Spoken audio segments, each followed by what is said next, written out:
Yo, Mike, you there?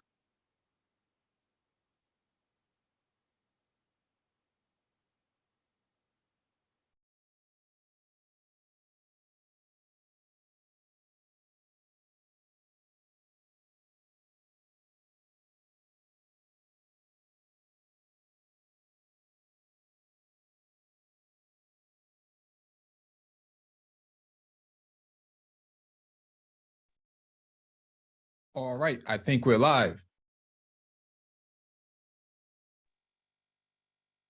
Welcome back to the Black Brain Trust. This is episode 769, Space and Technology. Please hit the like button as you come in, share the video if possible, and hit that notification bell so you get all the updates from the Black Brain Trust. Also, there's a document in the description beneath the video for you to follow along with in reference. I'm here with my co-host, Complex Design. Mike V, what's good, Brody? Nothing much, bro. What's going on with you? Chilling, man. All right. All right, let's get started, man. Let me grab the first item on the docket and we'll try to go through this.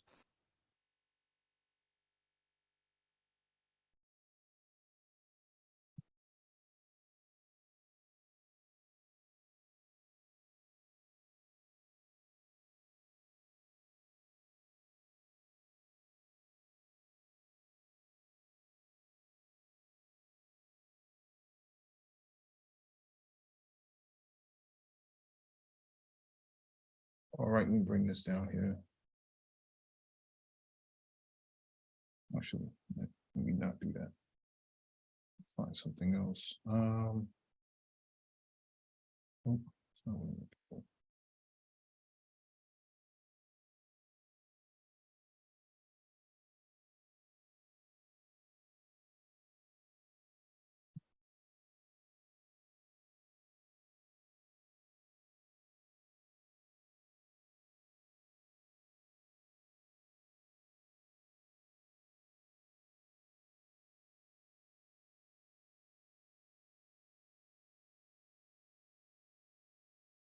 All right, let me share my screen. Let's get started.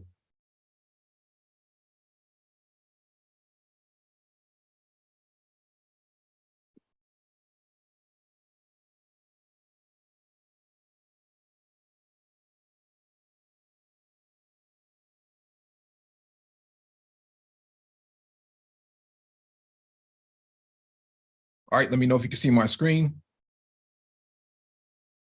Yeah, I can see it, Mike.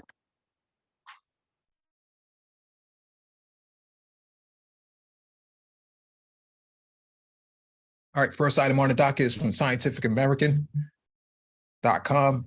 Use nature as infrastructure. In the climate crisis, wetlands have more economic value than new development. Should be interesting. Zoom in. Coastal cities worldwide are squeezed by two opposing forces, urban sprawl and the rising sea.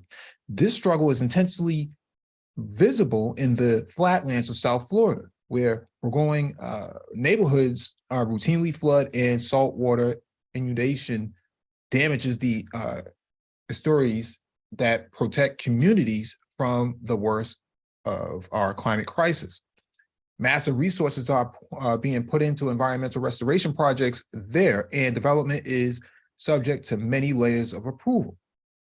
Yet in 2022, the Miami-Dade County Commissioners voted to expand a legal boundary that contains sprawl to allow a 400-acre warehouse project. They are failing to see the value of this land in the greater ecosystem. Pave over it and you'll cut off waterways that sustain a critical buffer against flooding and erosion. Wetlands, coastal plains, and sand dunes, forests, and many other permeable surfaces do cheaply or even for free what engineered levees, seawalls, and pumps do at a cost of billions of dollars. They protect the land around them from the storm surge, flooding, rains, erosion, and pollution. They are vital infrastructure that makes us more resilient against climate change, and the cost of destroying them or weakening their ability to function must be factored into decisions we make to build and grow. To do so, The economic incentives to develop any natural landscape should be weighed against the protective economic value that land already provides. Economists call this an, quote, avoided damage valuation. Local planning boards might consider the value of a sand dune, oyster reef, or swamp in flood protection versus the expense of replacing it with a seawall or water pump system. How do these ecosystem services fare against the cost of, say, 30 years of emergency operations, utility failures, and repeated rebuilding? Maintaining and restoring natural infrastructure to support healthy functioning saves money, time, and lives. The concept of natural capital, or the idea that ecosystem services should be valued in a similar manner as any form of wealth, dates back to the 1970s. Markets have always valued timber as a commodity, for example, but not the services that came along with producing it, such as soil maintenance, carbon storage, erosion control, and nutrient cycling. We didn't need a market for resources that industrialists saw as abundant and endlessly renewable. This exploitative assumption turned out to be very wrong, failing to measure the benefits of ecosystem services and policy and management decisions.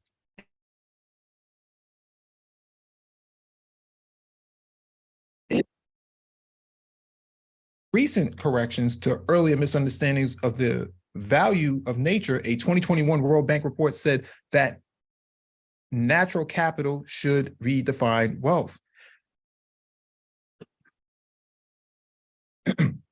Climate change makes the undervaluation of ecosystem services more dangerous. Wetlands that mitigate flooding in a community during rare deluges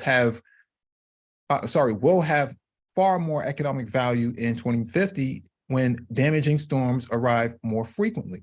The value of a preserved forest is unfathomably large when it prevents new pathogens from emerging and spinning out into a pandemic. Clearly, monetary valuation of nature is tricky to estimate and has practical limits. It's also highly site specific, with the protective value depending on the surrounding density of people, industries, and infrastructure. It would be difficult to create a template that would help all types of municipalities crunch the math on natural assets. It also seems crass to place a dollar amount on ecosystems that we'd rather view as priceless, existing for their own sake and valuable to humans in ways that transcend capitalism. This preciousness is ethically sound, but developers have long conflated pricelessness with worthlessness, allowing them to profit without paying for the consequences of destroying the environment. It is possible to avoid difficult trade-offs between development and conservation. We cannot ignore the affordable housing crisis in the US, for example. The case for preserving nature as infrastructure, however, aligns with what many urban planners are calling for as solutions, moving away from single-family zone restrictions to allow for multifamily and mixed-use construction and communal spaces that reduce car dependency. Basically, less sprawl. Economic value is never the only reason nature is worth preserving. It is simply a powerful, underused tool to help us make decisions about how to live more sustainably in a climate change world. If policymakers consider natural infrastructure in the language of economics, they might recognize just how deeply we rely on it.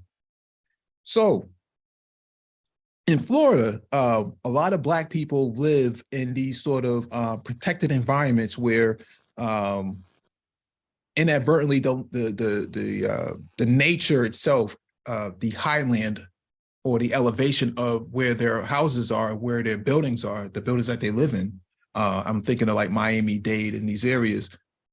They are like a certain amount of feet. I'm not entirely sure off the top of my head, but they live above sea level, somewhat above sea level. And so now the value of the land has increased tremendously over the last 10 to 15 years. And now they're trying to run these Black people out of their houses and out of their the places that they live. And so the article is actually right that we should see nature as infrastructure. And the sprawl that you're seeing is because it's so poorly planned out and so poorly designed in the United States, man. They think that, you know, land is just plentiful. They would be right that the land is plentiful, but if it's not designed, you know, if the urban planning isn't designed very well or not planned out very well, then what happens here is it becomes useless. And now you can't actually, it loses its value over time. And so I think this is actually something I have been really beating the drum about: infrastructure, and using nature as infrastructure is just another one of those key components. Yeah, you know, it's you have to kind of do like a lot of long-term planning with regards to the resources that are available. You know, that's, you know, because it's the resources that are in an environment that's going to sustain it over time. You know, if there's like, if it was something where it was not really thought out over time, then that's when you get the sprawl, because essentially its function or use has expired, right? There's really nothing to kind of extract and then circulate into the economy, whether it's the local or the greater economy. And that's how you get the sprawl. That's how you get that, right? There's no resource mechanism. It's all been extracted already. You see, so doing long-term planning, you know, you have to consider where you're doing your civic building and all that kind of stuff, and the environment around it, i.e. the nature aspect. You know, are you going to be impacting animals, for example, wildlife? You know, there's all these other things to consider. Yeah. Yeah, a lot of our folks should be involved in climate activism. I'm a big proposer of Black men getting involved in climate activism because they're highly impacted by this, from respiratory issues to heat islands.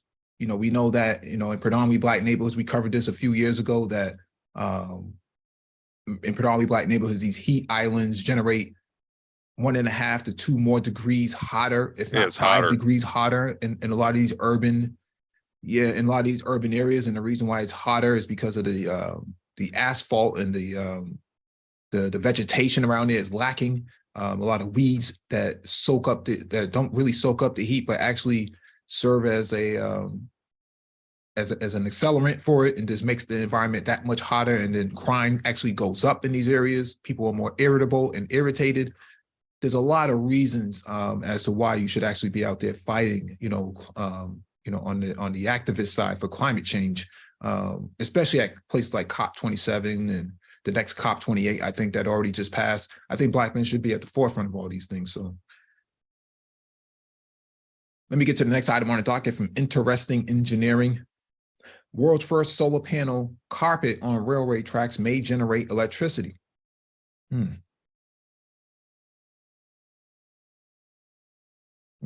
Spam this out. European startup Sunways has devised a mechanical device to deploy removable solar panels along railway tracks. The innovation could be implemented on half of the railway lines across the globe, according to the Switzerland-based energy startup. The area between railroad lines is broad enough to accommodate standard size solar panels without impeding the train passage, claims co-founder Sunways Baptiste Denichert. Quote, "This way, we could produce some of the electricity we need," said Denichert. Large installations are difficult to construct due to a lack of available space. However, quote, "solar panels between rails, on the other hand, have no visual or environmental impact," he added. Sunways employs factory pre-assembled solar panels from Switzerland. The one meter wide panels are simply positioned between train lines and fastened to the rails using a piston mechanism. A train created by Swiss track upkeep company, Schuger, performs installation mechanically. The train spreads the photovoltaic panels out along the rail track, quote, like an unrolling carpet as it travels according to Sunways. The solar panel installation along railroad tracks is not a novel concept. Photovoltaic components mounted on railroad sleepers are being tested by two additional businesses, Italy's Green Rail and England's Bankset Energy. However, in partnership with EPFL, the Swiss Federal Technology Institute in Lausanne, Sunways is the first to have patented a removable system.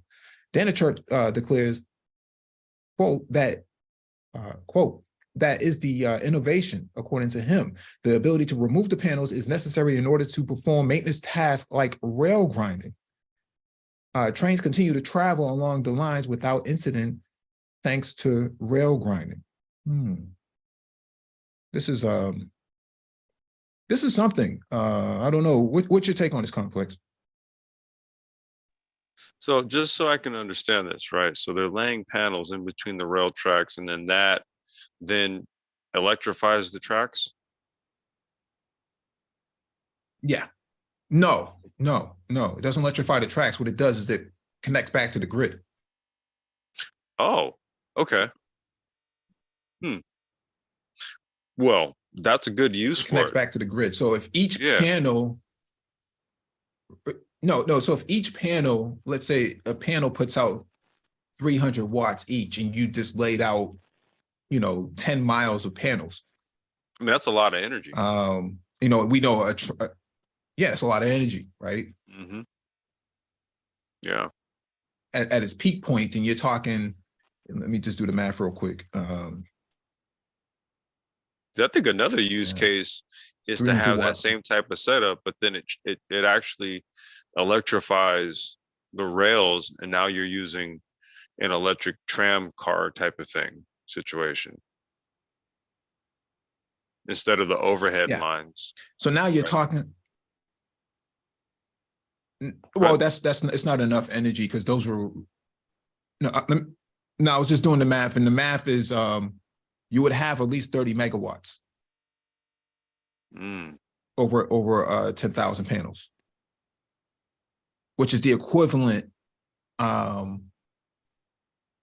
It's the equivalent of like a gas or a coal-fired power plant. It's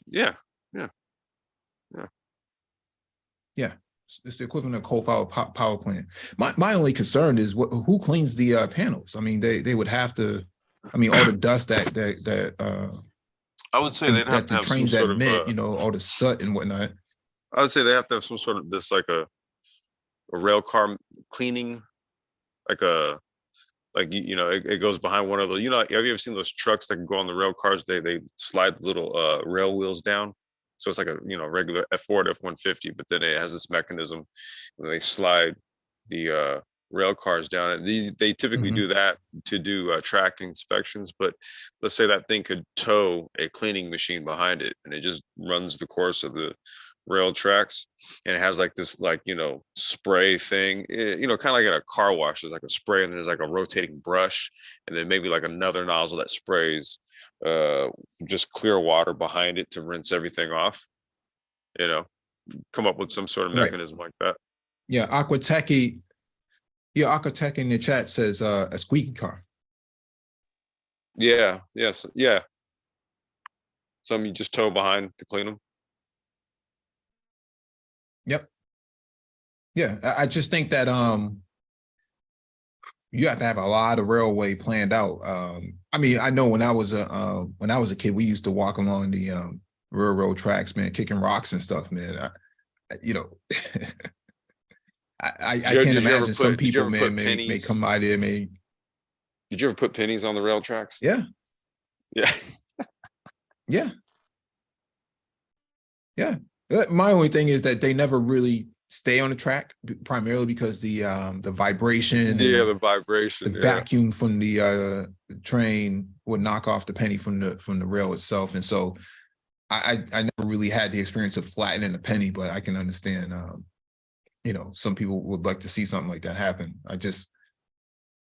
Whew, man, I can't imagine, man, what the asset loss would be on that. How do you determine which panel is not functioning and stuff like that? There must be a huge logistics operation that goes into all this.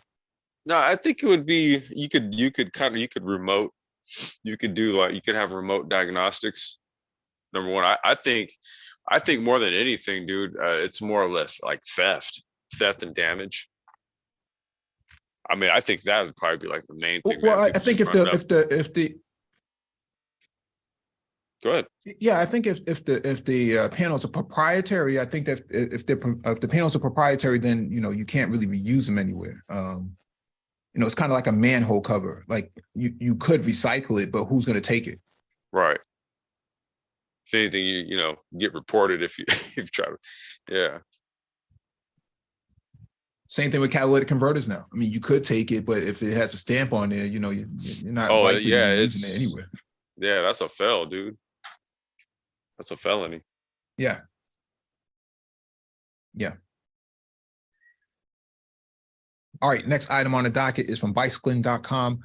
Bike shares are usually run by big business. This family-owned bike share startup is aiming to change that. It's a black man. The future of bike shares may be micro, and it may be all about e-bikes. All right, let me bring this up. In big cities, bike shares are run by big business. In Youngstown, Ohio, the family-owned Yogo Bike Share believes in the power of micro mobility. And that shift is thinking maybe revolutionary for the bike sharing industry as a whole. Founder Ronell Elkins started Yogo Bike Share last year to democratize the e-bike experience for the 60,000 residents of Youngstown.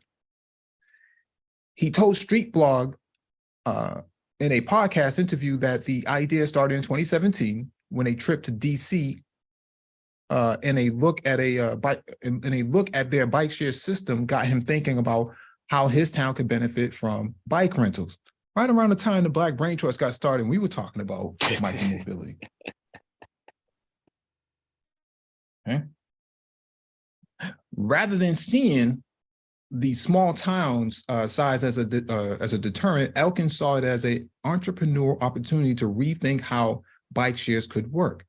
Quote, we wanted to be the first to introduce it and grow from the aspect of, all right, we don't have anything here in terms of bike sharing.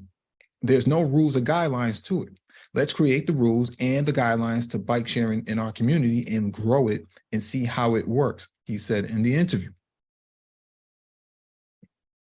Towns like Youngstown are often overlooked by the bike share giants like Lyft because those big businesses require growth and scalability in order to be profitable. But a small and agile organization like Yogo Bike Share can quickly establish themselves in the market and grow as their ridership does. Quote, we look forward to helping more people of all socioeconomic backgrounds, Elkins told Streets Blog. Quote, we want to make sure that they have access to alternative modes of transportation to be healthier, to gain access to healthy fruits and vegetables and different things like that. We just want to be a tool that people can utilize to help benefit them. Elkins added that while Yogo Bike Share is a Black-owned business, which is unfortunately unique in the cycling industry, he doesn't want that to define Yogo. Quote, I don't put a lot of emphasis on being Black-owned, he told Street Blog. What I do put emphasis on is running our business in a way that our city can be proud of. That's been my focus from the beginning. That will continue to be my focus. The Yogo bike share works similarly to standard bike shares around the world. It's app-based and riders can choose single or subscription options. The big difference is that rather than starting with regular bikes, Elkins has only focused on e-bikes. And that shift has also required educating the community about how to ride, which led to hosting bike nights in town halls, which has had the benefit of spreading the word about the new bike share. He also believes that e-bikes are the future of transportation since they make bike commutes more accessible for more people. When the bike share officially launches this spring, there will be 3 stations with docks and 30 e-bikes placed strategically around Youngstown, ready to ride. You can learn more about Yogo Bike Share here. So, salute to that dude. What is your take on this? Nah, man.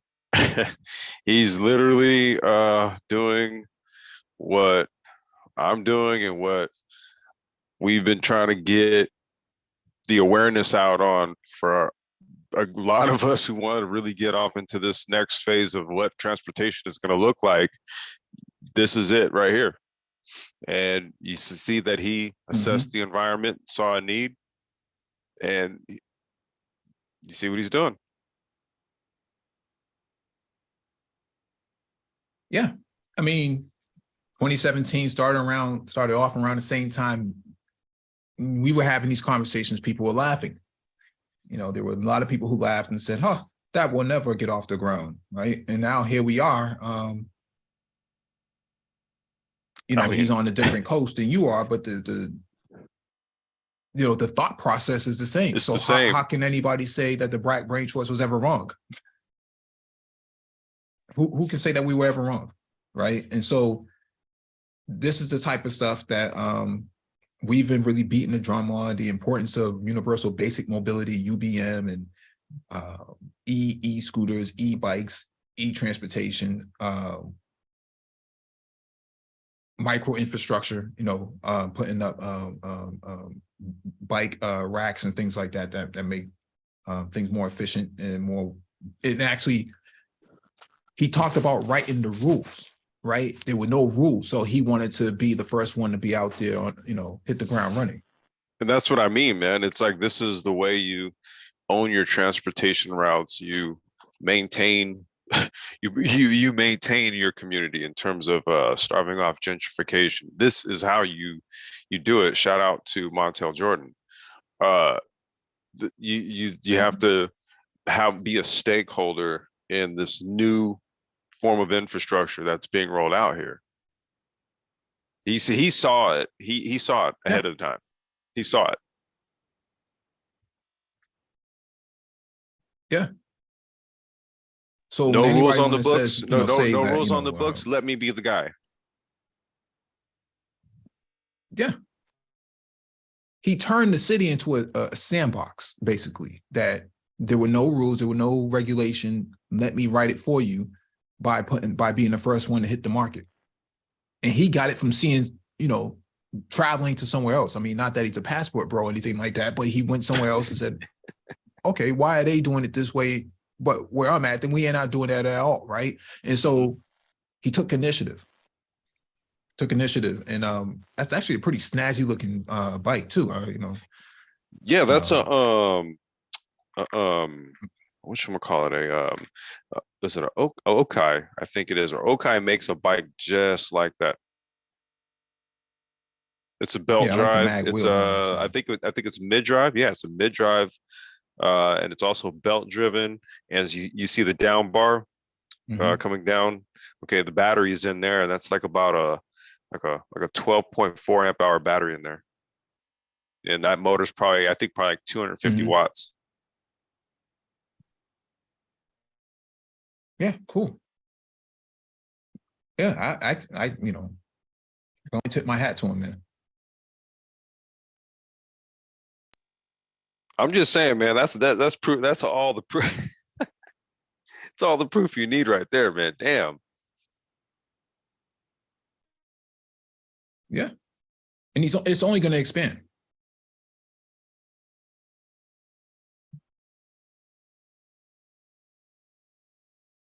All right, let me get to the next item on the docket, man.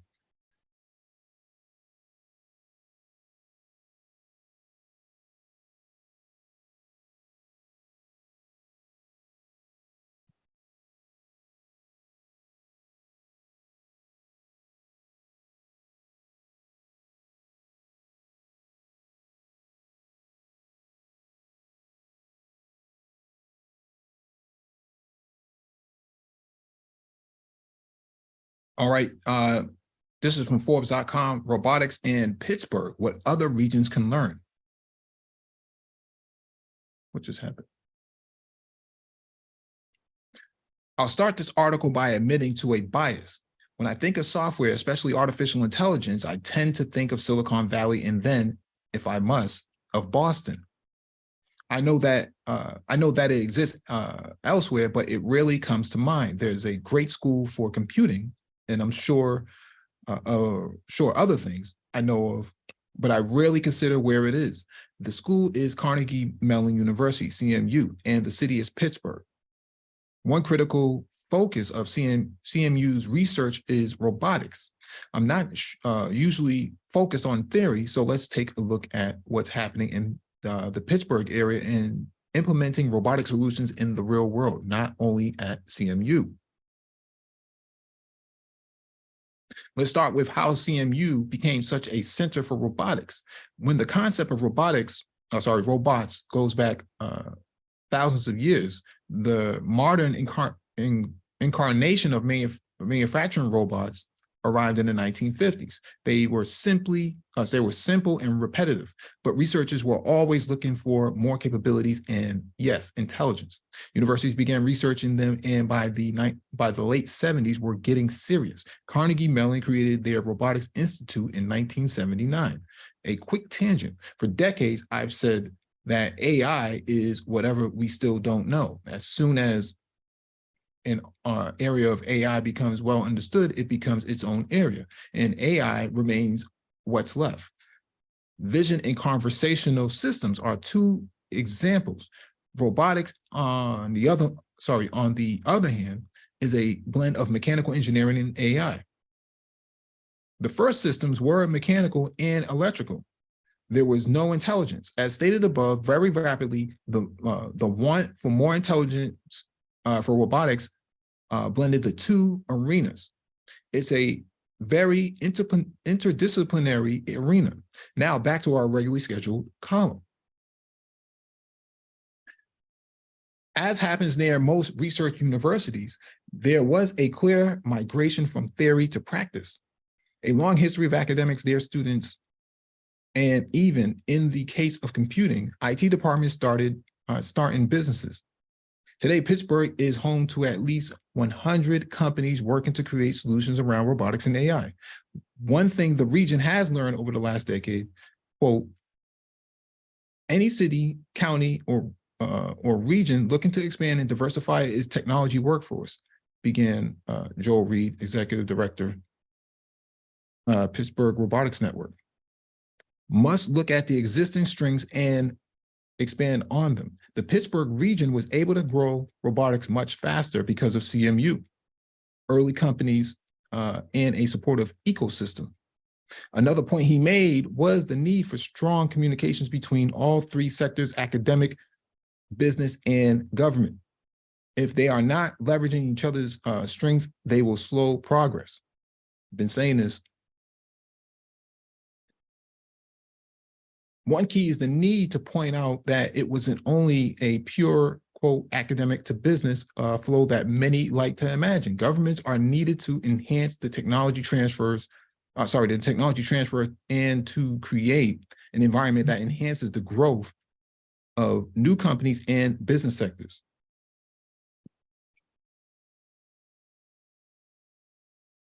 The Ben Franklin Technology Partners is an economic development program run in partnership with the Pennsylvania Department of Community and Economic Development. Innovation Works is the partner program focused on Southwestern Pennsylvania. Quote, the government can take some risk that private investors wouldn't, said Ven Raju, president and CEO of Innovation Works. Quote, analysis shows that every dollar invested in the network generates $4 of taxable revenue. Quote, the ability of public and private investors to work together is a critical component of robust industry development. I've been saying this for years. The pandemic has accelerated the awareness that high tech doesn't have to live only in a few large cities. Personal mobility and improved communications means that companies can be headquartered in many places that have good infrastructure. What's needed to support that, this is spelled wrong. What's needed to support that is that cities and regions must first identify their strengths. This may sound trite, but too many cities can be like too many investors, jumping at the latest cool thing and missing in the competitive struggle. Then they must focus on building communications, a communications triangle combining academia, business, and government. The Pittsburgh story is a good case study. Robotics is strong there, not because of magical thinking, but because of multiple pieces of the economy working in an integrated fashion to support the robotics sector. We've been saying this for, we've been saying this for a long time. You want to rebuild Black neighborhoods and Black communities, this is the way you do it. It's literally spot on, man, what we've been saying. It's the way you do it. Yeah. Yeah, so anybody who wants to argue with me, on these panels and say, well, man, you can just like go to Micro Center, man, and just buy a couple pieces here and there, man, you can just start from there. You need a whole ecosystem. And this article is explaining everything that we've been saying for the last 5 to 6 years. That's the only way you're going to be able to rebuild Black communities in the fashion that people imagine what Black Wall Street would have been. Okay. I mean, this right here is just kind of mirrors just the previous article, the brother with the rideshare platform. Okay, yeah. This is just, we're talking about robotics. There's a lot of feedback from you coming complex. Okay, my bad. Hold on.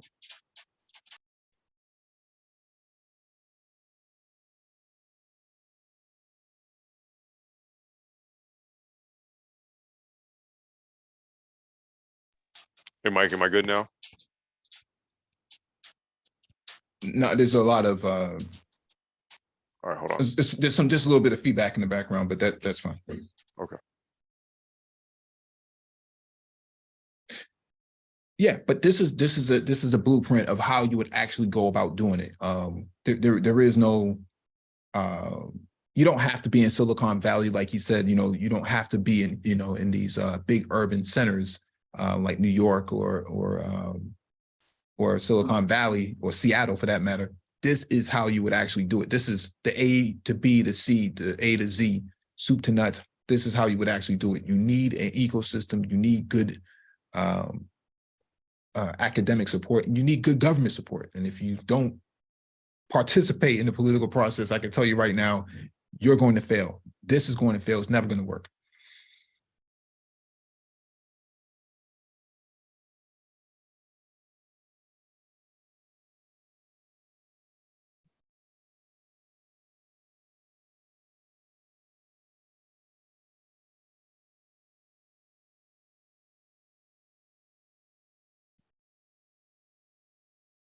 All right, move to the next item on the docket.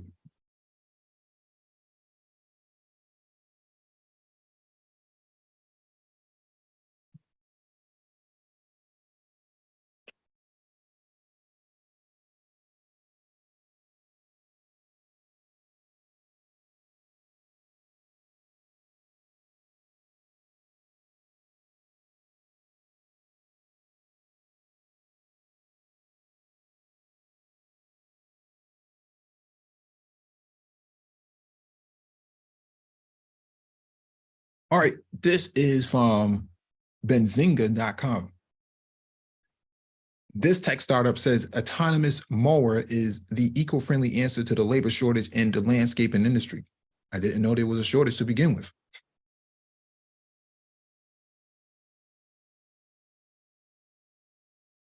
Gray's Mowing, actually, speaking of this, Jay Shine put us onto this, Gray's Mowing. Yeah. Interesting. A text, he came on here a couple months ago and put us onto this. A tech startup aiming to disrupt the commercial landscaping industry launched a crowdfunding campaign with the goal of raising $7.5 million to help the company scale production of its autonomous AI lawnmower. The patent pending technology uses machine learning, GPS navigation, and computer vision and advanced safety features to create a lawnmower that can professionally mow 3 acres per hour without the need of a human operator. Unbelievable. Targeting the $176 billion commercial landscaping industry, the autonomous mower is made to help landscapers, landscaping crews working on golf courses, parks, airports, and other large-scale projects automate one of the most time-consuming and costly parts of the job, lawn mowing. Mowing is one of the biggest factors in eating into the profit margins for professional landscaping companies. Add to that the widespread labor shortages, the high turnover rates in the landscaping industry, and the growing pressure from legislators to switch to equipment that doesn't use fossil fuels, and razor-thin margins can end up disappearing entirely. Grace's unique technology is meant to address all of those problems by making commercial landscaping both eco-friendly and more profitable. The fully electric mower features a rechargeable battery and a 60-inch tri-blade mow deck that can adapt to different terrains and grass types while offering precision mowing based on a preset mow height and cut pattern. By automating mowing, landscaping crews can focus their effort on higher value landscaping work, getting jobs done faster without sacrificing quality. According to Mainscape, a landscaping partner of Gray's, the autonomous mower has the potential to increase profit margins from just 10% to 43% by helping the company reduce labor costs. Wow. The emerging robotic maker market has seen a few interesting entries, but most products aren't meant for smaller residential products or require users to put up physical barriers to set the perimeter of the job site for the machine. With Gray's, users set the perimeter using the virtual mapping software with no physical barriers required. Then they set the mow height and cut pattern and let the machine get to work. Gray's plans and executes its own mowing paths based on those settings. Once set, landscapers can use the same job site map and mow settings over and over again. While mowing, Gray's uses smart sensors, computer vision, and other safety features to detect and avoid any obstacles ranging from debris to sidewalks to animals. Meanwhile, it uses machine learning to collect and apply data so that it can optimize for better precision and efficiency the next time it's mowing that job site. With over $14.7 million raised so far from 9,300 investors and nearly $31 million in potential revenue from pre-orders, according to Gray's, the tech startup has already gained impressive traction among both investors and industry leaders in commercial landscape.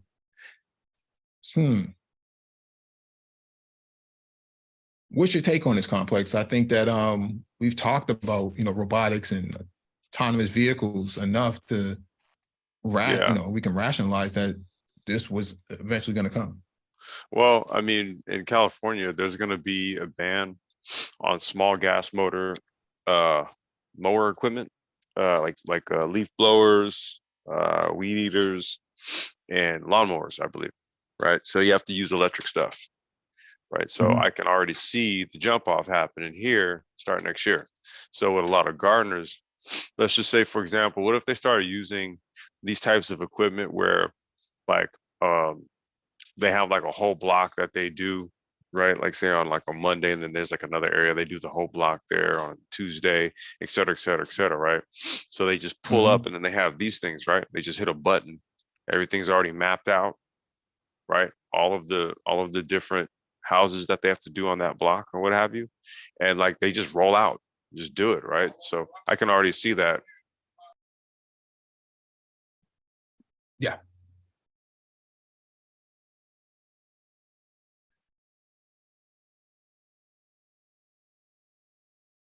All right, let me get to the next item on the docket.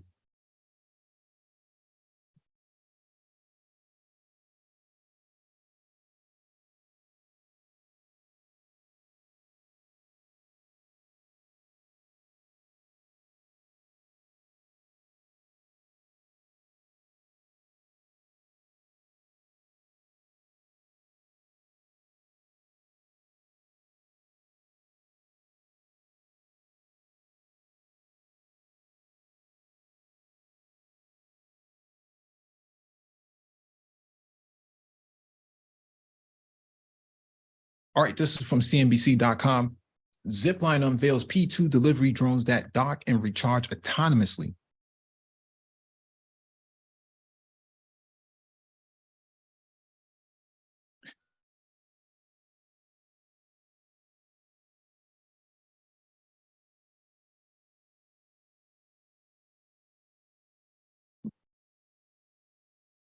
Delivering blood and other health supplies to clinics and hospitals. Since then, the Silicon Valley startup has expanded its service in 6 other countries with limited delivery service and distribution centers in 3 states. On Wednesday, Zipline showed off its next generation aircraft, which it hopes will make rapid aerial deliveries in everyday convenience for customers throughout the U.S., even in densely populated urban areas. Zipline's new drone, dubbed the Platform 2 or P2 Zip, is capable of carrying up to 8 pounds worth of cargo within a 10-mile radius and can land a package on a space as small as a table or a doorstep. Quote, the reason that number is important, says Zipline CEO and co-founder Keller Ronaldo Clifton, is that when you look at e-commerce in the US, a vast majority of packages weigh 5 pounds or less. This is a picture of the drone itself. Looks like a submarine more than anything else. Yeah, that's an interesting design. Yeah. The P2 Zip can travel 10 miles in 10 minutes, and the company can make a delivery approximately 7 times faster than any typical service you may order from today, the CEO said. Rapid deliveries by drone may put an end to, quote, porch pirates, and Ronaldo Clifton said, referring to the theft of packages left on a doorstep while the customer is away from home. While Zipline's original drone, the P1 Zip, features a fixed wing or glider-like design, the P2 employs both lift and cruise propellers and a fixed wing. These help it maneuver precisely and quietly, even in rainy or windy weather. It's interesting. To deliver cargo to a customer's door, the P2 Zip hovers around 300 feet above ground level and dispatches a kind of mini aircraft and container called the Droid. The Droid descends on a long, thin tether and maneuvers quietly into place with fan-like thrusters before setting down for package retrieval. Zipline's original P1 drones will remain in production and in wide use, says Ronaldo Clifton. The P1 Zip can fly a longer distance, delivering up to 5 pounds of cargo within a 60-mile radius, but it requires a larger space for takeoff and landings and the drop. The P1 Zip lets cargo down with a parachute attached, so its payload lands within a space about the size of 2 car parking spots. After a P1 Zip returns to base, an employee needs to disassemble it, then set up a new one, dropping in a freshly charged battery for the next flight. Zipline's new P2 Zip can dock and power up autonomously at a charging station that looks something like a street lamp with an arm and a large disc attached to that arm. Unbelievable, man. Interesting. Unbelievable. Zipline docks can be installed in a single parking spot or alongside a building, depending on zoning permit. Zipline envisions the docks set up by restaurants in a downtown shopping district or alongside the outer wall of a hospital, where the droid can be inserted into a window or a dumb waiter, retrieved and reloaded by healthcare workers indoors. Setting up one of these docks takes about as much work as installing an electric vehicle charger. Before developing the P2 Zip, Zipline had established logistics networks in Cote d'Ivoire, Ghana, Japan, Kenya, Nigeria, and Rwanda already. It is operating some drone delivery networks in the US, in North Carolina, Arkansas, and Utah. But the P2 will help it expand that network. Partners who plan to test deliveries via P2 Zip include the healthy, fast casual restaurant Sweetgreen, Intermountain Health in Salt Lake City, Michigan Medicine, MultiCare Healthcare Systems in Tacoma, Washington, and the government of Rwanda. Zipline is not alone in its ambitions. Zipline is a part of a program with other startups like DroneUp and Flytrex to make deliveries for Walmart. Amazon, meanwhile, has been working on making drone deliveries a reality here for nearly a decade, although that business has struggled to overcome a thicket of regulation and low demand from test customers. Zipline head of engineering, Joe Mardo, told CNBC the company focused much of its engineering on making sure the drones were not just safe and energy efficient, but also quiet enough that residents would embrace their use. Quote, people are worried about that about noise, rightly. I'm worried about noise. I don't want to live in a world where there's a bunch of loud aircraft flying above my house, he said. Success for us looks like being in the background, being barely audible. That means something closer to rustling leaves than a car driving by.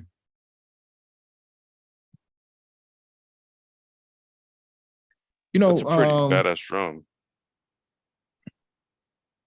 Yeah, it's pretty badass. You know what I find interesting is that all these, what I find interesting is about these people who claim like, not in my backyard, all the noise and stuff. They have nothing to say about Harley Davidsons. They have absolutely nothing to say about Harley Davidson.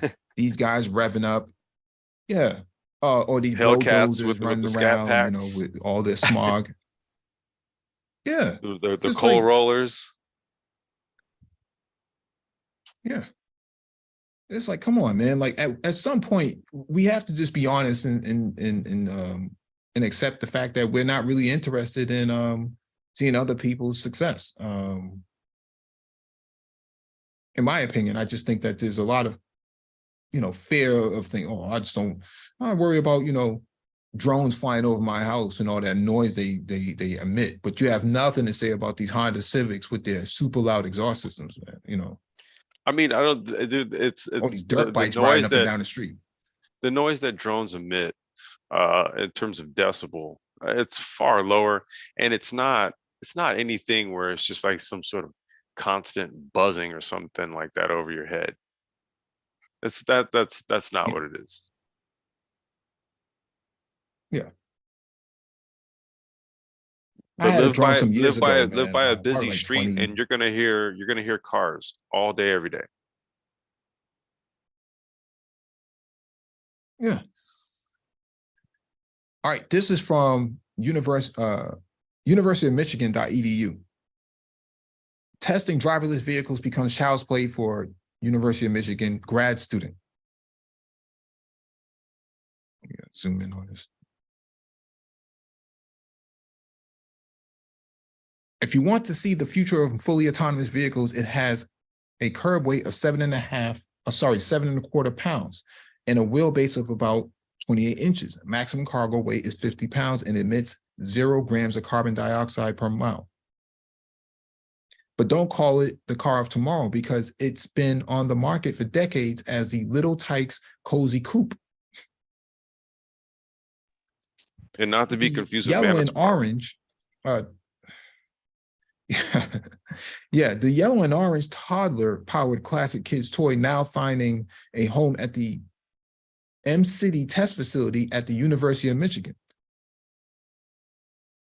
The Cozy Coupe is just one of dozens of potential robotic proxies M-City track users will be able to deploy to gauge how accurately self-driving cars and trucks recognize obstacles in the road and how appropriately the vehicle's control system responds to keep it from crashing into a wandering toddler, a distracted pedestrian, and an oblivious cyclist, a wayward shopping cart, a stray dog, or any of the many other road hazards fully autonomous vehicles will need to safely identify and avoid as they become a reality on the road.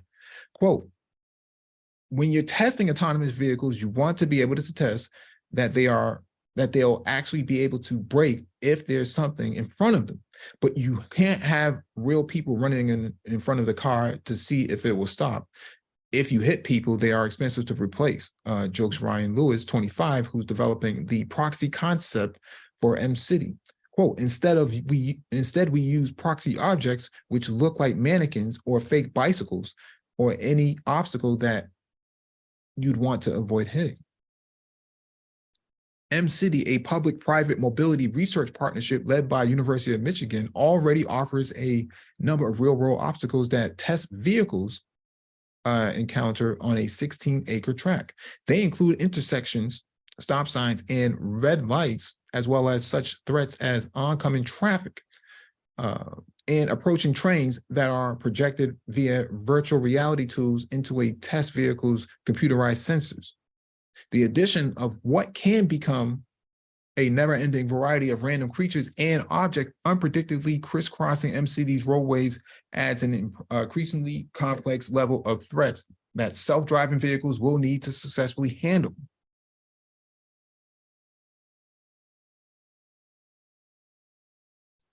Taking those kind of chaotic events from the real world to the test track requires small robotic platforms that can be programmed to accurately repeat the same set of behaviors time after time to precisely reproduce threat scenarios. Commercially available models are expensive, costing as much as $250,000 each.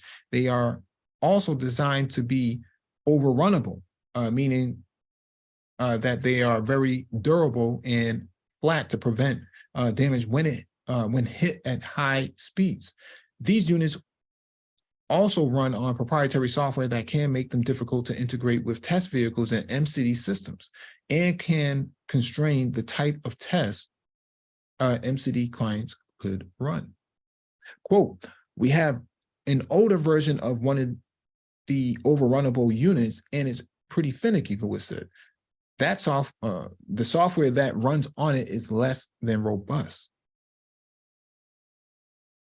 Creating an alternative turned out to be the perfect independent summer project for Lewis, a University of Michigan graduate student working on a master's degree in robotics who's been focused almost exclusively on the proxy project since May.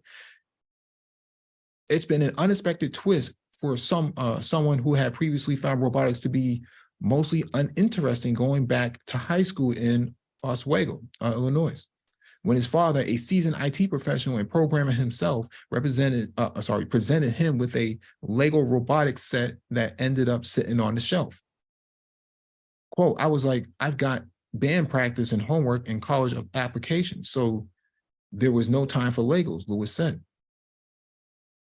The next time Lewis was exposed to robotics was during his computer science studies in the College of Liberal Arts and Sciences in Northern Illinois University, when a visit to the robotic club in the College of Engineering and Engineering Technology on this other side of campus left him similarly unimpressed. Quote, a lot of the robotics they've worked on was challenging from an electrical or mechanical engineering perspective, but the software engineering wasn't particularly challenging, he said. I went to a couple of meetings, wrote some code, and I thought, this isn't worth the trek across campus. It just wasn't very sophisticated. Robotics didn't stick with me until I got roped into the school's Mars rover team. The team was preparing to compete in the University Rover Challenge, a robotics competition for university students sponsored by the Mars Society that challenges teams to design and build a vehicle that can be used by explorers on Mars. The competition takes place annually at the Mars Desert Research Station in the Utah desert, where one component of the competition was navigating an autonomous rover to a remote location based on a GPS coordinate. The challenge was, the challenge was how to parse the GPS coordinates into some relative position, come up with a path, detect obstacles, and conduct mapping, Lewis said. Suddenly, it transformed my experience with robotics from this is the most boring software project ever to this is a really interesting problem to solve. I started to realize there was an actual software challenge that was worth digging into, where there aren't even professional solutions that work 100% of the time.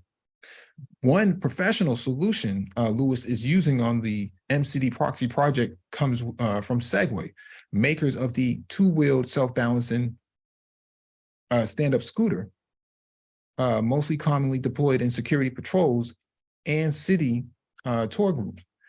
Since being acquired by Ninebot in 2015, Segway also manufactures a 24-inch tall, customizable, programmable robotic platform that fits quite nicely under a cozy coupe. Besides being relatively inexpensive compared with other robotic platforms, the Segway also uses open source software that can be customized to fit MCity's needs. While Lewis could have designed and built his own platform for MCity, he intentionally selected an existing commercial unit to simplify the ongoing maintenance and deployment of new proxies. If you have some grad student like me who designs something, builds and puts it all together, I'm going to graduate and move on, he said. Then nobody knows how my robot works. There's no support for it, and it just ends up sitting on a shelf. The Segway platform is just the first of a number of different proxy platforms MCD intends to deploy, with different platforms specialized for different use cases and types of proxy objects. Quote, if you have a four-wheel robotic vehicle with a human proxy on top it, sorry, this is misspelled. On top of it, looks like you've got a person riding a big skateboard, which is a problem when you're concerned about realistically simulating walking, Lewis said. It can simulate a person walking in a straight line, but if you want the person to walk somewhere, then turn around and come back, and the dynamics are very different. This is where other proxy platforms like two-wheeled systems will eventually help fill in the gaps. The biggest benefit of the proxy project will be the ability to test edge cases by simulating the types of uncommon real-world situations where human drivers can instinctively react, but where self-driving vehicles need specific detailed programming that can be objectively tested.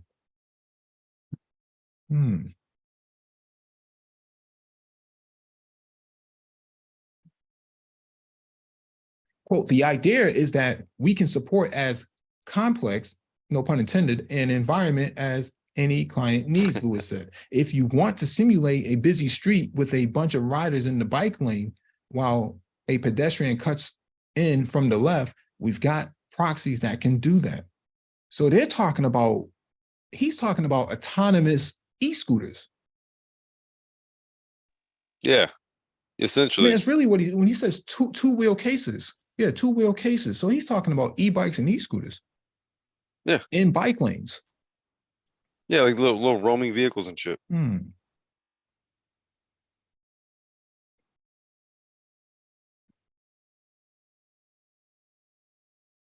This is interesting, man.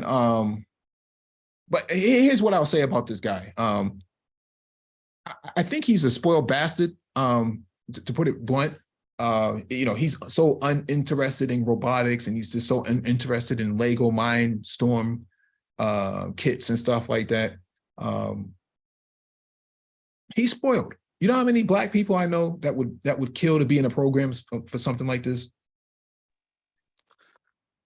I mean, yeah. In short, yeah. Yeah. I think it's a dope project, though. I think the project makes a lot of sense, because you can you can make autonomous vehicles as, you know, you can make them as robust as you think you can, but when it comes to object avoidance, then that's where you start to have your downfall, because you don't have a way of replicating a real world environment like that. You can't do that on the street. You have to do it on a test track. And we talked about this a few weeks ago. That's why you know, Black communities would be great sandbox to start testing this stuff, because now you can improve the environment by putting the robots in that, the autonomous vehicles in that environment, and start testing them in the environment itself to get better feedback. And then you start bringing more people up to speed, democratizing technology in autonomous vehicles in particular. And I think that, you know, maybe that went over some people's heads, but that's kind of where I was pointing at, that you need a test environment to do that. And if folks are going to be left out, then the best way you have diversity and inclusion in the tech industry is by bringing the resources closer to those who are mostly impacted by it, or the lack. Well, isn't that where we were talking about having your tech alley or your incubator portion of like a certain area? Yeah. Right, where that kind of stuff gets deployed. Right, and it's kind of centric to the people that are actually doing the deploying and the development of it. Yeah, because the thing here is you have to fight for these type of things. You got people saying, man, you know, I'd rather talk about the gynocracy. You know, it's not, that's never going to get off the ground. And so, well, you're never going to be able to do this stuff. Let's talk about. Let's say you're never going to be able to do this stuff unless you get rid of that first, Mike. Come on now.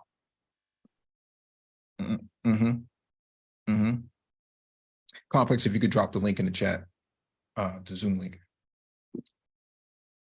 Okay, give me a second. All right. Last item on the docket. This is from WJLA.com. Free workshop focused on T and STEM being held in Fort Washington. This is in Maryland.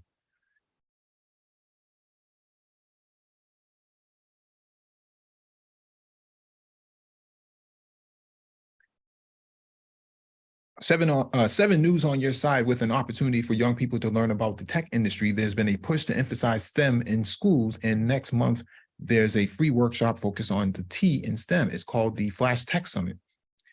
Adrian McClennan,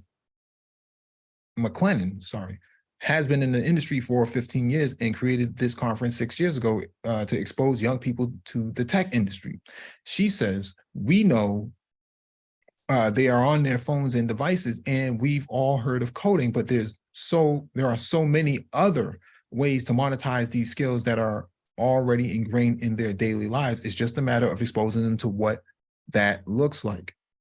The Flash Tech Summit includes various workshops and discussions, and McClennan says kids walk away with a clearer idea of how to turn their tech skills into a career.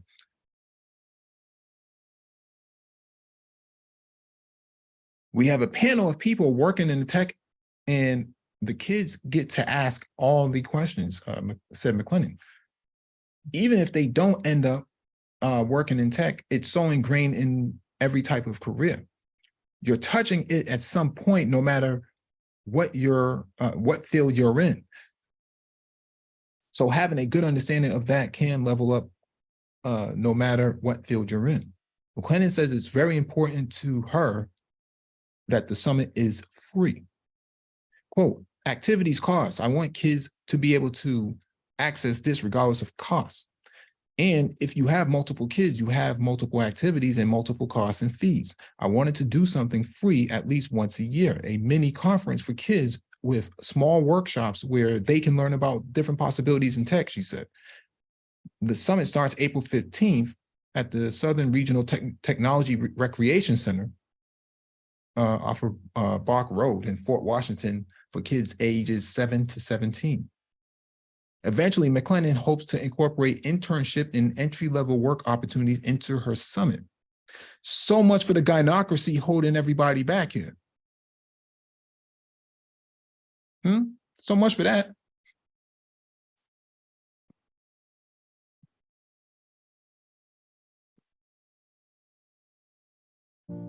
Ancestry's helped me really understand my family's immigration experience and what life must have been like for them. And as I pass it on to my daughter, it's an important part of understanding who we are.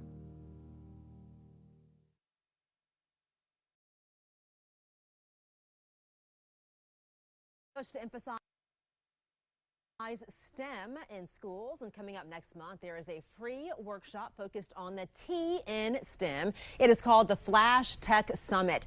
Adrienne McClanahan created this conference 6 years ago to expose young people to the tech industry. We know they're on their phones and devices all the time, and we've all heard of coding, but Adrienne tells me there are so many other ways to monetize these skills that are already ingrained in their daily lives. It's just a matter of exposing them to what that looks like. There are various workshops and discussions during the Flash Tech Summit, and she says kids walk away with a clear idea of how to turn their tech skills into a career. They get to ask all their questions because during the summer we have a tech panel, Black professionals come in, and the kids get to ask them questions. Even if they don't end up working in tech, it's so ingrained in every type of career. You're touching it at some point, no matter what field you're in. So having a good understanding of that can help you level up in whatever field you're in. Very true. So I posted the link to the Flash Tech Summit on my Twitter page. You can find me at Adriana Hopkins. This is a free event, and it starts April 15th. It's for kids ages 7 to 17. It will be at the Southern Regional Technology Recreation Center off of Bach Road in Fort Washington. So much for the gynocracy.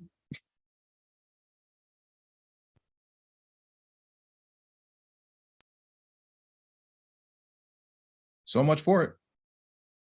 Where are all these guys who were talking about someone's keeping Black boys back? Where are they at now? We've been doing this for a couple months now. Where are all these people who say that, you know, Black boys are being held hostage in Fallujah, you know, Abu Ghraib, you know, in Gitmo somewhere? You said, where are they?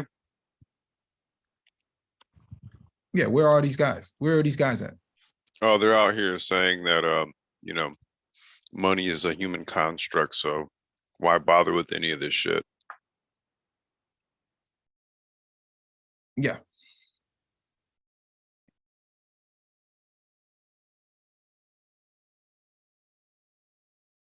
Yeah, where are all these people at? Links in the chat. Come up here and defend it. Whole PhD is saying this, mind you. Come up here and defend it.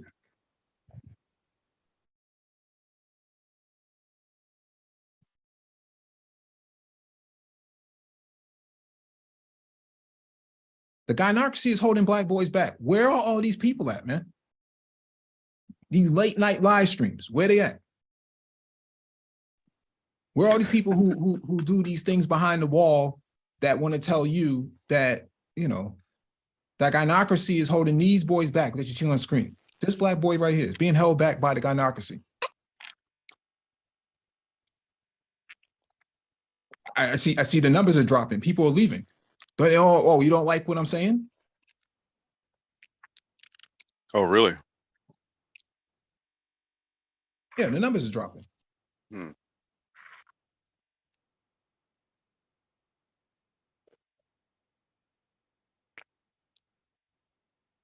People make, you know, this big brouhaha about allegedly we need to have more programs for Black boys. Here's more programs. Here we go. Here's another one. This is what? This is what, the 7th time, the 8th time we've covered just this year in 2023 alone. More Black boys having access to technology. If we just put it in front of them, they'll come. Yeah. I mean, that's the fundamental issue here, right? It's like this is it's a narrative that's repeated constantly and consistently, right? And for as much pushback as we may receive, all points indicate that everything that we've been talking this whole time literally points to what the real solution is for us. Yeah. We just had a live stream last week, right? And we talked about the 30-in-1 kit from Radio Shack back in the 80s that came out. A person like this exposed me to a 30-in-1 kit and got me to electronics. And so I went from electronics to computers and computers. I mean, I was dealing with RC cars and stuff like that and planes and stuff, but this is what got me into like Windows 3.1 and DOS and stuff like that. I got into those type of things, and I got into computers this way, and so I got into computer electronics this way. And so when people say that someone's holding you back, that's not my experience. Okay, not my experience. Where are all these people at, man? The manosphere is full of them. I see them on these other channels, 100, 200, 300, 400 people. Everybody got little stars next to their name. Oh, I'm a member of this masculine network over here. We got to fight the gynocracy. It's an exercise in futility, in my view. I think these venues that we discuss in here, I think are more worthy of our time and efforts, and our intelligence. You know what I'm saying?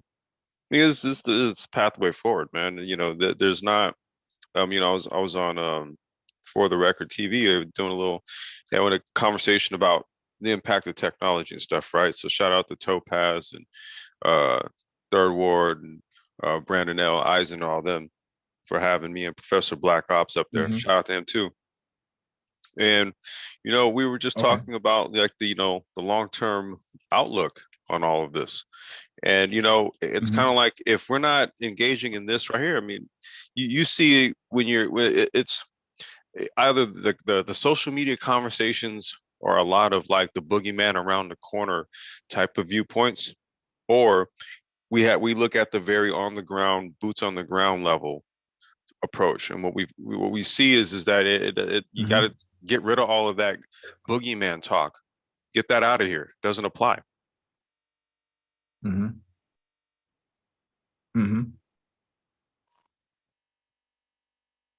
It's kind of like Trey from Boys in the Hood after Ricky got killed. He's punching the air. That's what these guys. That's what the gynocracy is to these guys. Air punches, man.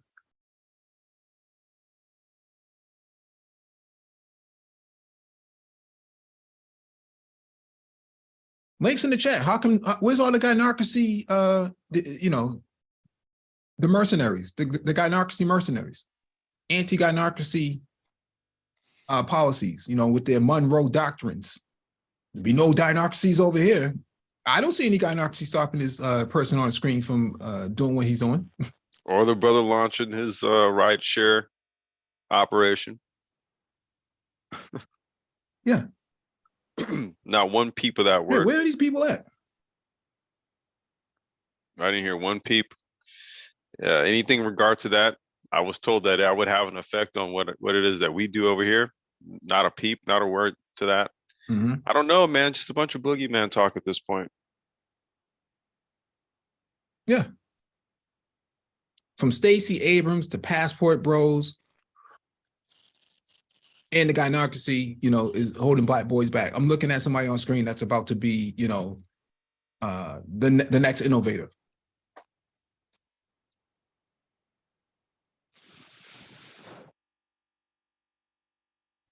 Yeah. Well, what's going on here?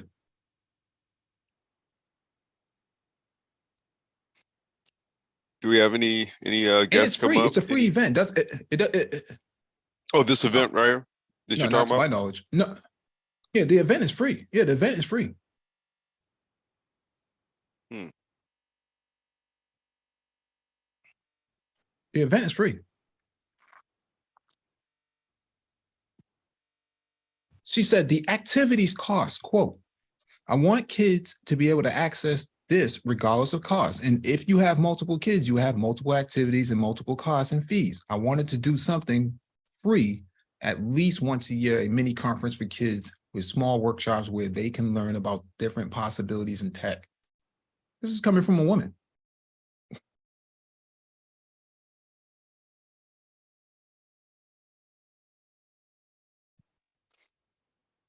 I mean, I got nothing else on it. No, I mean, Like I said, I the think same all that is, people I will think pull it's up all a like, big boogeyman. It's a big boogeyman. No, I'm just saying that, people will pull up, like the Moynihan report, the Bilderberg, George Soros. You already know, Illuminati. Yeah, the Illuminati, the Bilderberg. Where are these people at, man? I don't know. All I know is something else happening on the ground. That's what I know. I don't know about all that other stuff, man. Like what? Yeah, Chat GPT, SVB. Let's go behind the wall and talk about it. What's so exclusive going on behind the wall that you can't talk about this? Explain that, man. Like, Yeah. I don't, Point made. I mean, we're razzing these guys, but the reality is, we're gonna do this every single week for 2023. We're gonna keep coming up with more of these sort of sources that constantly debunk, this mythological talking point about the gynocracy. Okay, holding Black boys back. That's we have to do something, to save the Black boys. And let's talk about zodiac signs and rhinestones and stuff, on women's jeans. Let's talk about Sierra's see-through outfit. Man, couldn't be my wife, man. What about these kids, these Black boys that you were talking about the other day, man? When you gonna have that conversation about this, man? It's crazy, right? I mean, the sort of segues that you see amongst Black men in this space, who they'll talk about manhood, masculinity, leadership, forming their own political parties, and the Bilderbergs and the gynocracy is holding this person on screen back. Something must be done about this. No one's doing anything about it. Actually, somebody is doing something about this, and it's another Black woman. How do you explain that? I could be really foul and kind of, go through people's community tabs to see what they're sharing. People putting memes on their community tabs. If you don't raise Black boys, you get more criminals. Hashtag passport bros. I mean, it's just like stupid stuff like that I see on these community tabs. I see people sharing. I'm like, really? That's worthy of a share, but what we talk about is not worthy of a share? Really? Well, it's once again, dude, it's a call to action. It's a solution oriented type of position. It's also a call to action, and it also requires like a shift in thinking, man. So it kind of says a lot, because I peep it too, because stuff just kind of just filters through, my feed here and there, and I just go, oh, that's interesting. Yeah. Oh, okay. Passport bros. All right. Yeah. Well, it goes from passport bros to Silicon Valley Bank. Most of these dudes, 99% of these dudes, if not 100% of these dudes, do not have any deposits in Silicon Valley Bank, but will, sit up here for 2, 3, 4 hours talking about something that really they have no, they have no relevance to. It has no relevance at all. And they'll debate you on it, but they won't debate what's on screen though. Why don't you debate this? I want to talk about this. Well, this is unequivocal right here, Yeah, I'm man. gonna keep I his mean, image up. I would be very curious to know who has some sort of opposition, right? I would find that their position very intriguing. I would love to hear them out. Yeah, I mean, you got a whole lot of guys who say a lot of things and have credentials to their names, but I don't,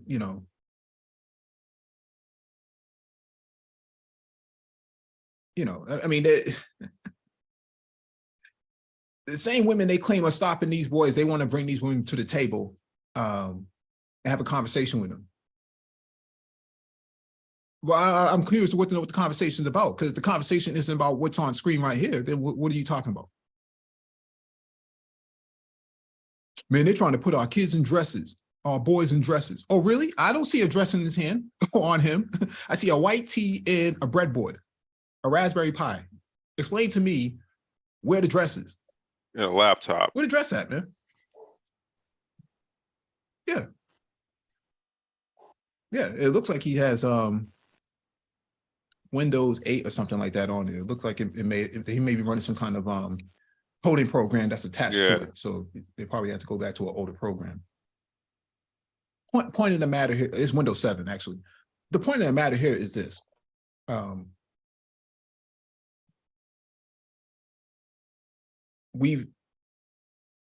It's March 19th. We've been doing this since January. I came back around in January to start doing these sort of streams. And week in, week out, we've been debunking, this sort of perspective that,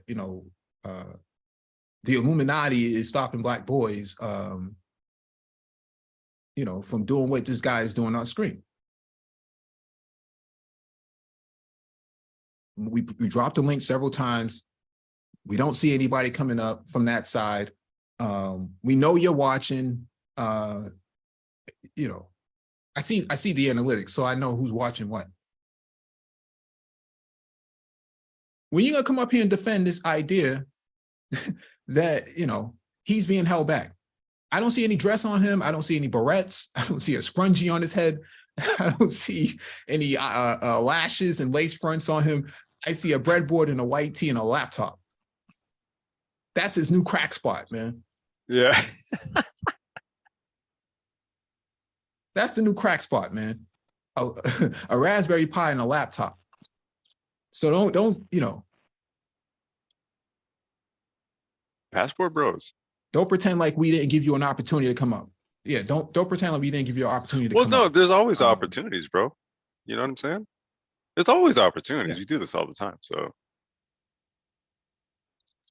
Yeah. Yeah, if you want to invite me to your panel, I can come to your panel too. But, we cite our sources. You could show Monahan reports. You can show, the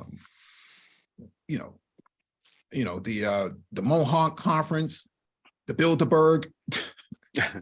I mean, these sources are current. These are current, up to date. This is modern day, modern time, up to date sources. What's going on in the field? And it's all verified. And that's the whole thing about it, man. Like, that's why I just sat back and I felt good when you read that article about the brother launching that e-bike fleet. I'm like, all right, well, I've been vindicated. Mm-hmm. Mm-hmm. Yeah, proof's in the pudding. I mean, you can make the argument, oh, well, those other e-bike micromobilities enterprises were in Africa. Okay, fair enough. How do you explain this guy in Youngstown, Ohio? Exactly.